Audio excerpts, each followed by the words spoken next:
En la frontera temblorosa de Europa Oriental, donde los Cárpatos se alzan como murallas antiguas y los caminos se manchan de guerra, nació Vlad III, hijo de Vlad II Dracul, príncipe de Valaquia.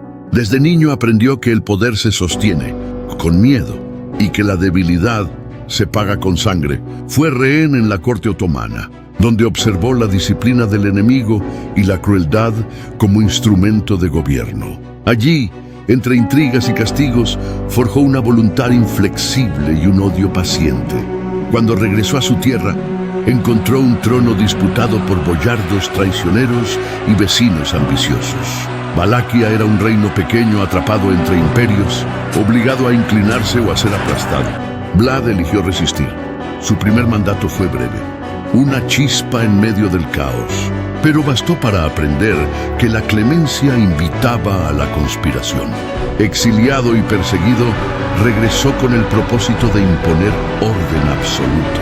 Al recuperar el trono, declaró la guerra a la corrupción interna y al sometimiento extranjero. Convocó a los boyardos a un banquete y, al final de la noche, muchos fueron empalados o forzados a marchar hasta morir. El mensaje fue claro: la traición tendría un precio visible. Bajo su gobierno, los caminos se volvieron extrañamente seguros. Se decía que una copa de oro podía permanecer intacta en la plaza pública. No era justicia piadosa, era terror organizado. Vlad gobernó con leyes duras y castigos ejemplares. El empalamiento se convirtió en su firma, una muerte lenta que buscaba enseñar antes de matar. No lo hacía por sadismo vacío, sino por cálculo político. Cada estaca era un decreto, cada cadáver una advertencia. Así consolidó su autoridad y contuvo a los nobles rebeldes. Sin embargo, el desafío mayor venía del sur. El Imperio Otomano exigía tributos y sumisión. Vlad respondió con incursiones nocturnas, aldeas incendiadas y tácticas de desgaste. Preparaba el escenario para una guerra que definiría su ley. Cuando el sultán Mehmed II decidió castigar la rebeldía de Valaquia, envió emisarios exigiendo obediencia. Vlad los recibió con cortesía helada y ordenó empalar sus turbantes, para que jamás se inclinaran ante nadie. Era una declaración de guerra abierta. En respuesta, Vlad cruzó el Danubio y desató una campaña brutal en territorio otomano. Pueblos enteros fueron destruidos y miles de prisioneros terminaron en estacas alineadas como un bosque de muerte. Su estrategia no buscaba conquistar, sino quebrar la moral del enemigo. El terror debía viajar más rápido que los ejércitos. La confrontación culminó en la famosa incursión nocturna contra el campamento de Mehmed. Bajo la oscuridad, Vlad y sus hombres atacaron directamente el corazón del ejército otomano, buscando matar al sultán. El caos se apoderó de las filas enemigas, pero el objetivo no fue alcanzado.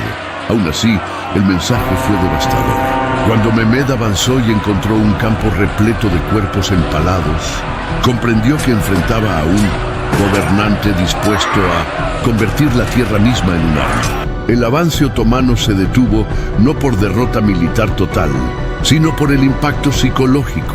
A pesar de su resistencia, Vlad quedó aislado políticamente. Los boyardos sobrevivientes lo odiaban, y los reinos cristianos, aunque lo admiraban en secreto, lo consideraban demasiado extremo. Finalmente fue traicionado y depuesto, pasando años prisionero en Hungría. Su leyenda, sin embargo, creció en su ausencia. Se contaban historias de su justicia implacable y de su guerra sin concesiones. Para algunos era un monstruo, para otros, el único gobernante capaz de mantener a raya al Imperio Otomano. Liberado tras años de cautiverio, Vlad regresó una última vez al trono. Su tercer mandato fue breve y marcado por el cansancio de la guerra interminable.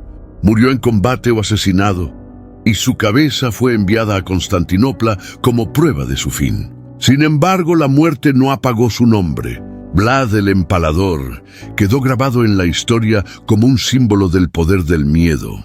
Un gobernante que eligió la crueldad, consciente para preservar la independencia de su pueblo, y cuya sombra aún se alza entre los Cárpatos. Tras su muerte, el cuerpo de Vlad desapareció entre rumores y silencios. Algunos afirmaron que fue enterrado en un monasterio, otros que su tumba quedó vacía. Esa incertidumbre alimentó la mitología. Pero más allá del mito, su legado político fue complejo. Vlad entendía el poder como una fuerza que debía imponerse sin vacilación. En una tierra desgarrada por la traición constante, creyó que solo el miedo absoluto podía crear estabilidad. Y durante un tiempo funcionó. Valaquia no fue conquistada mientras él gobernó, y el crimen interno se redujo de forma radical. Su mandato transformó la imagen del gobernante en Europa Oriental. No era un rey caballeresco ni un tirano caprichoso, sino un estratega del terror. Cada castigo estaba diseñado para ser visto y recordado. Vlad no se escondía de la violencia, la exhibía como advertencia. Para los campesinos obedientes, su gobierno ofrecía orden. Para los nobles ambiciosos, era una sentencia latente. Esta dualidad hizo que su figura fuera interpretada de formas opuestas, según quien contara la historia. Con el paso de los años, cronistas extranjeros exageraron sus actos, mezclando hechos reales con propaganda. Panfletos alemanes lo retrataron como un demonio sediento de sangre, mientras en los Balcanes era recordado como un defensor brutal, pero necesario. Siglos después, su nombre sería vinculado al vampiro Drácula, una asociación literaria que eclipsó al hombre histórico. Pero Vlad III no bebía sangre ni buscaba la eternidad. Buscaba control, independencia y obediencia. Su verdadera hazaña no fue la cantidad de muertes, sino haber desafiado a uno de los imperios más poderosos de su tiempo con recursos mínimos. Usó el miedo como arma estratégica cuando no tenía ejércitos suficientes. Convirtió su propia reputación en un escudo. Así, Vlad el Empalador pasó de ser un príncipe menor a una figura inmortal en la memoria colectiva. No como héroe puro ni como villano absoluto, sino como el reflejo extremo de una época donde gobernar significaba sobrevivir a cualquier cosa. El impacto de Vlad se sintió incluso después de que su linaje se extinguiera. Sus métodos dejaron una huella en la forma en que los gobernantes de la región entendieron la autoridad. La ley ya no era solo un conjunto de normas, sino una amenaza constante. Vlad había demostrado que un príncipe pequeño podía obligar a imperios y nobles a medir cada paso. El precio fue alto, pero el mensaje sobrevivió. En Valaquia, durante generaciones, su nombre se pronunciaba en voz baja, como advertencia y como promesa de orden. Los relatos populares comenzaron a moldearlo como una figura casi sobrenatural. Se decía que cenaba entre empalados, que observaba la muerte sin parpadear. Algunas historias nacieron del miedo, otras de la admiración. En realidad, Vlad entendía el teatro del poder. Sabía que un castigo oculto se olvida, pero uno exhibido gobierna la imaginación. Por eso, sus ejecuciones eran públicas y meticulosamente planeadas. No buscaba placer, buscaba permanencia. En el contexto de su tiempo, sus actos reflejaban una lucha desesperada por la supervivencia de un estado fronterizo. La crueldad no era una excepción. Era una herramienta común, aunque Vlad la llevó a un extremo consciente. Mientras otros negociaban tributos, él ofrecía resistencia. Mientras otros cedían, él respondía con estacas. Esa elección lo aisló, pero también lo convirtió en leyenda. Con el paso de los siglos, historiadores comenzaron a separar al hombre del mito.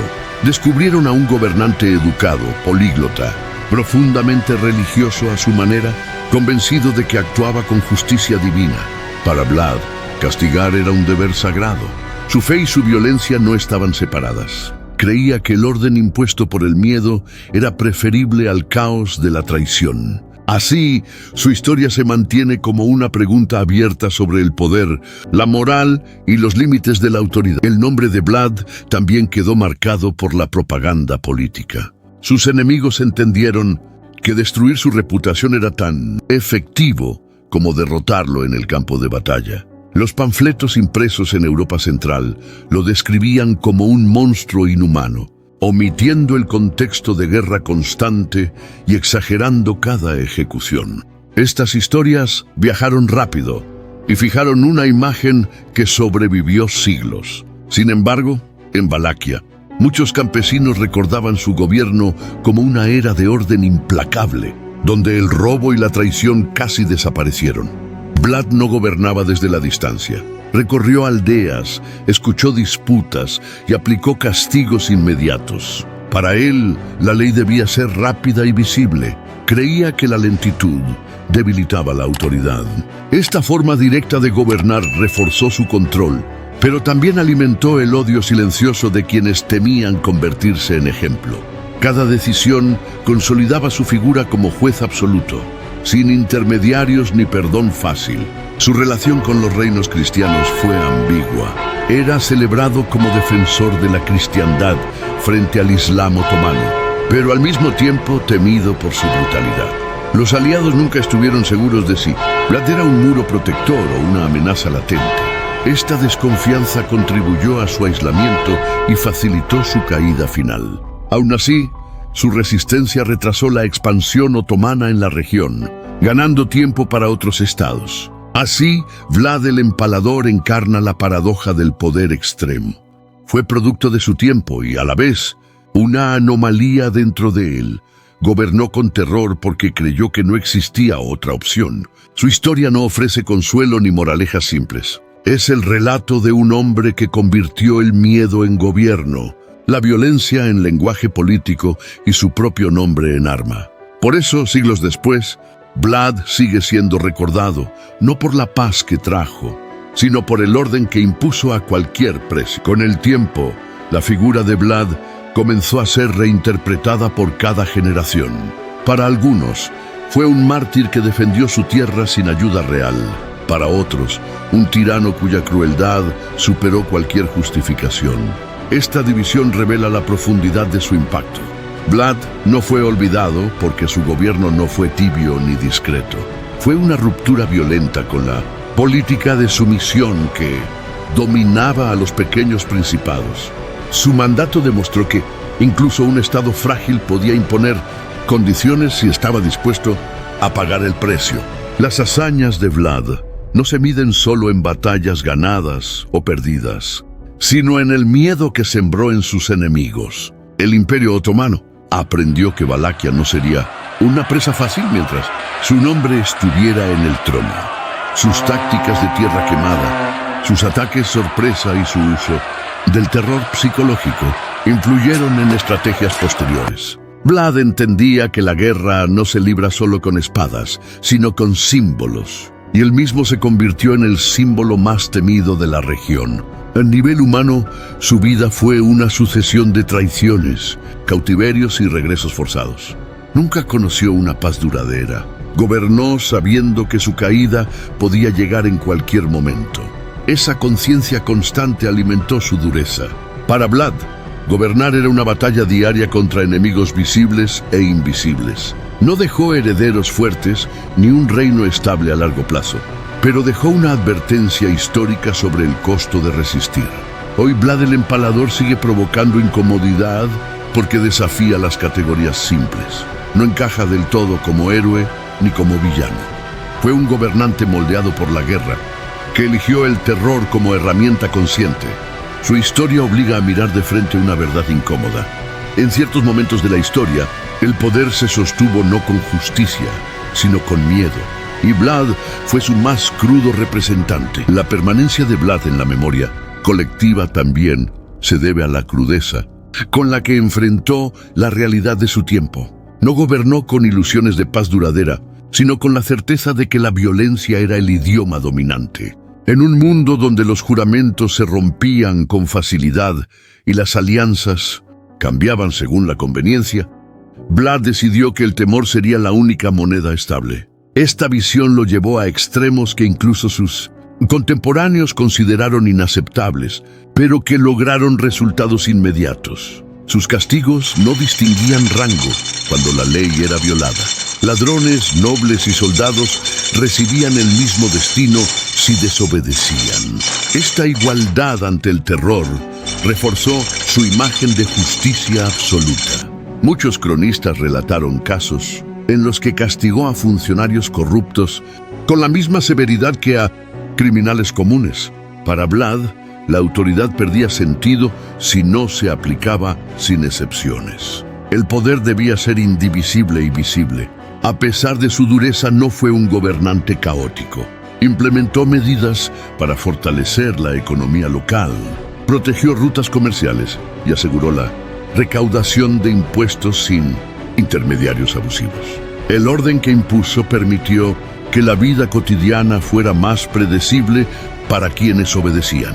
Esa estabilidad, lograda a través del miedo, explica por qué parte de la población lo recordó con respeto, incluso después de su caída. La figura de Vlad sigue siendo un espejo incómodo de la historia. Representa el punto en el que la autoridad cruza la línea entre la protección y la opresión, entre la necesidad y el exceso. Su legado no ofrece respuestas claras, pero sí una advertencia permanente. El poder absoluto puede imponer orden, pero deja cicatrices profundas. Vlad el Empalador no buscó ser recordado con amor, sino con temor. Y en eso logró la inmortalidad. Con el avance de la historiografía moderna, Vlad comenzó a ser analizado con mayor distancia crítica. Documentos, cartas y registros revelaron a un gobernante consciente de su imagen, capaz de usar el horror como propaganda defensiva. No era un loco aislado, sino un príncipe que entendía que su fama podía salvarle batallas antes de que comenzaran. En ese sentido, Vlad fue pionero en el uso del terror psicológico como política de Estado. Su relación con la muerte era pública y deliberada. Las estacas no solo castigaban, también narraban una historia de poder. Cada ejecución era una escena pensada para circular de boca en boca. Vlad gobernaba tanto el territorio como el relato. Sabía que si su nombre viajaba más rápido que los ejércitos enemigos, su reino ganaba tiempo. Y en una frontera asediada, el tiempo era supervivencia. El contraste entre el Vlad histórico y el mito vampírico es profundo. La literatura transformó su crueldad en fantasía sobrenatural, desplazando la discusión real sobre el poder y la violencia. El vampiro inmortal ocultó al príncipe mortal, atrapado entre imperios. Sin embargo, la raíz del mito permanece en la misma pregunta. ¿Qué ocurre cuando un hombre lleva el control absoluto hasta sus últimas consecuencias? Vlad, el Empalador, sigue siendo una figura incómoda porque no permite una lectura sencilla. Fue resultado de un mundo brutal y al mismo tiempo uno de sus mayores exponentes. Su historia no busca ser admirada sino entendida. Habla de fronteras, de miedo, de autoridad y de los límites del poder humano. Por eso, aunque los siglos pasen, su nombre continúa erguido como una estaca en la memoria de la historia. En la memoria de Europa Oriental, Vlad quedó fijado como una advertencia histórica. Su figura enseña que el poder, cuando se ejerce sin límites morales, puede ser eficaz y devastador al mismo tiempo. No fue un gobernante aislado del sufrimiento de su pueblo, sino alguien que creyó firmemente que el dolor concentrado evitaría un caos mayor. Esa convicción lo llevó a aceptar el papel de verdugo para sostener el trono y la independencia de Valaquia. El miedo que impuso no murió con él. Durante años, su recuerdo bastó para disuadir rebeliones y conspiraciones. Los gobernantes que lo sucedieron no pudieron replicar su autoridad, pero sí heredaron el peso de su sombra. Vlad había elevado el estándar del castigo hasta un punto imposible de mantener sin su presencia. Por eso, tras su muerte, el orden se debilitó y la región volvió a ser vulnerable. Su sistema dependía de su figura, de su voluntad inquebrantable. La historia de Vlad obliga a reflexionar sobre el precio de la estabilidad. Su mandato demuestra que el orden impuesto por la violencia puede ser rápido, pero frágil a largo plazo. Sin embargo, en su contexto, ese orden fue suficiente para frenar a un imperio y someter a una nobleza corrupta. Vlad eligió ser temido antes que amado, y esa elección definió cada uno de sus actos. Así, Vlad el Empalador permanece como un símbolo extremo del gobierno por el terror, no como una fantasía oscura, sino como una realidad histórica que revela hasta dónde puede llegar un hombre cuando cree que su causa lo justifica todo.